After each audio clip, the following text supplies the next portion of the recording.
नमस्कार।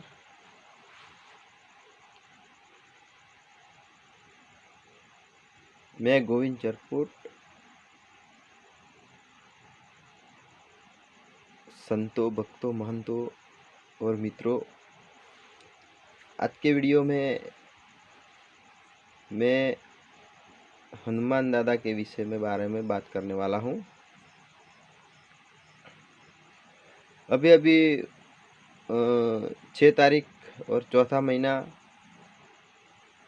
2023 ने गुरुवार के दिन मतलब हिंदू कैलेंडर के अनुसार पूनम थी और हनुमान जयंती भी थी।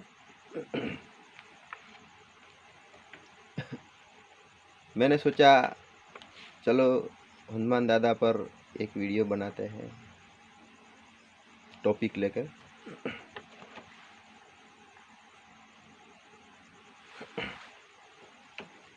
हनुमान जी को कौन नहीं जानता। रामायण, महाभारत और अन्य कई पुस्तकों में हनुमान जी का वर्णन मिलता है, लेकिन हनुमान जी को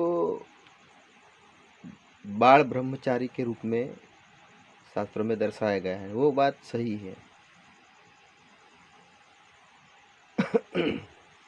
ये वीडियो बनाने का मेरा उद्देश्य सिर्फ जानकारी के लिए है और कुछ नहीं है। मैंने भी रामायण पढ़ी है, महाभारत भी पढ़ा है, शिव पुराण पढ़ा है और कई सारे धार्मिक पुस्तकें पढ़ी है। तो रामायण में एक उल्लेख आता है कि हनुमान जी को मगरमच्छ नाम का एक पुत्र था और उसके साथ युद्ध हुआ था। मैंने सोचा मतलब हनुमान जी ने शादी नहीं की तो फिर ये पुत्र कैसे पैदा हुआ। उसकी रामायण में कहानी मिल जाती है और सब जानते भी होंगे।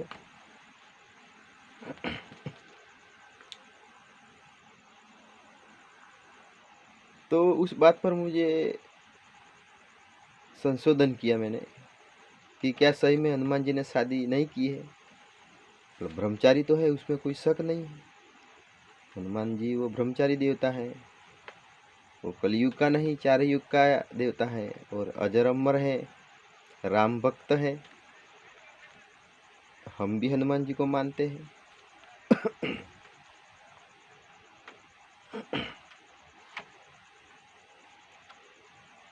मैंने उसके बारे में संशोधन किया तो मुझे ऐसे माहिती मिली कि हिंदू धर्म में एक पुस्तक है जिसका नाम है पराशर संहिता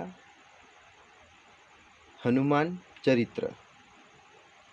मैं आपको उसकी वो पुस्तक की फ़ोटो दिखाऊंगा। अगर ये फ़ोटो देख के अगर आपको ये पुस्तक खरीदनी है या पढ़नी है तो आप अपने तरीके से खरीद सकते हो और पढ़ सकते हो। उसके अंदर हनुमान चरित्र का वर्णन किया गया है। यह पुस्तक के अंदर कि जब हनुमान जी पढ़ रहे थे, मतलब विद्या सीख रहे थे, तो उनका गुरु था, हनुमान जी का गुरु का नाम था सूर्यदेव, यानी सूर्य नारायण, सूर्य भगवान जिसको कहते हैं हम।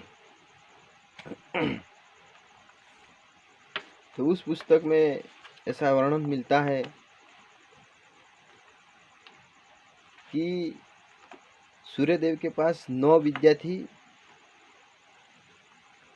और 9 विद्या में से 5 विद्या हनुमान जी सीख गए थे और बाकी की जो 4 विद्याएं थी वो ऐसी थी कि जो शादीशुदा हो वही सीख सकता था।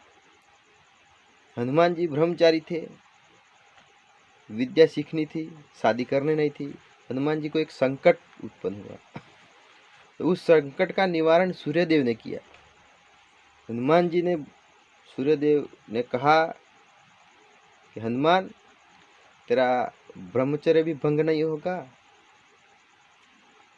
तेरी शादी भी होगी और बाकी की जो 4 विद्याएं है वो भी तुम सीख जाओगे। ऐसा उपाय करते हैं। तो सूर्यदेव ने क्या उपाय किया? कहा जाता है कि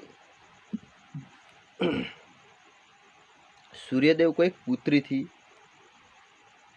उसका नाम था सुर्वचला। वो तपस्वी थी, वो तपस्या ही करती थी, सूर्य समान तेजस्वी थी। हनुमान जी भी ब्रह्मचारी थे, वो भी तेजस्वी थे।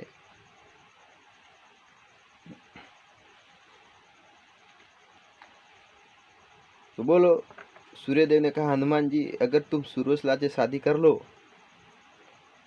तुमको कोई दिक्कत नहीं है। हनुमान जी ने सोचा कि विद्या तो सीखनी है, शादी भी करनी है और ब्रह्मचर्य भी का पालन भी करना है। हनुमान जी शादी करने के लिए तैयार हो गए। हनुमान जी ने सूर्य की पुत्री सुर्वचला के साथ शादी की थी, ऐसा पराशर संहिता हनुमान चरित्र में लिखा मिलता है। शादी करने के बाद जो सुर्वचला थी वो तपस्या में चली गई। मतलब कि हनुमान जी ने सुर्वचला के साथ मतलब संसार नहीं बांधा था, मतलब वो ब्रह्मचर्य ही था। सिर्फ शादी करने का उद्देश्य यही था कि जो 9 विद्याओं में से 5 विद्या सीख गए थे और बाकी की जो 4 विद्याएं थी वो सीखने के लिए, सिर्फ सीखने के लिए हनुमान जी ने शादीशुदा होना जरूरी था। उसीलिए हनुमान जी ने सुर्वचला के साथ शादी की। शादी करने के बाद सुर्वचला तपस्या में चली जाती है, वो हनुमान जी के जिंदगी में कभी नहीं आती है और हनुमान जी ब्रह्मचारी ही कहलाते हैं। ये हिंदू धर्म की पराशर संहिता हनुमान चरित्र में लिखा हुआ मिलता है। ये सिर्फ जानकारी के लिए बात है, किसी का दिल दुभाने के लिए या धर्म को हानि पहुंचाने के लिए नहीं है।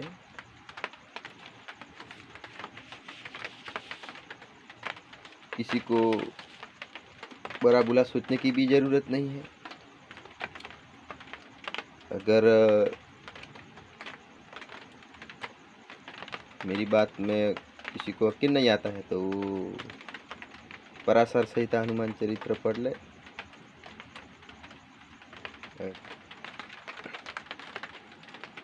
उसकी जानकारी आपको और देता हूँ कि भारत देश में जो तेलंगाना राज्य है वहाँ खम्भम करके एक जिला है, वही जिला में हनुमान जी का मंदिर है और उस मंदिर में हनुमान जी की मूर्ति, हनुमान जी और उनकी पत्नी सुर्वचला के दोनों के साथ उसका सबूत मिलता है। कौन सा राज्य? तेलंगाना, भारत देश का एक तेलंगाना राज्य। अगर आपको यकीन नहीं है तो आप मोबाइल में भी सर्च मार के देख सकते हो, आपको वहाँ से भी माहिती मिल जाएगी।